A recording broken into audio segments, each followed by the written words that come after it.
Hi friends, do you know the interesting fact that cold-blooded animals need a less food?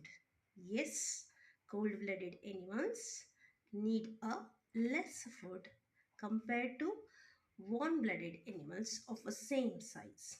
Do you know why? You already knowing cold-blooded animals will alter their body temperature according to environment. That means they absorb the environmental heat to maintain their blood heat or their body heat.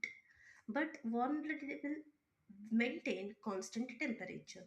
So this is the difference what they make, right?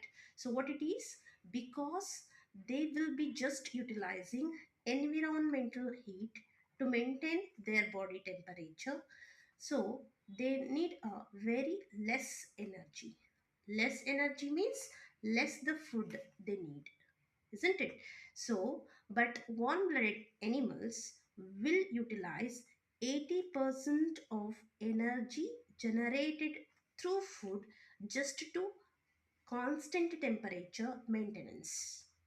Okay, so actually to be said, 5 to 8 times less energy the cold-blooded animals will use to alter their body temperature. Thank you.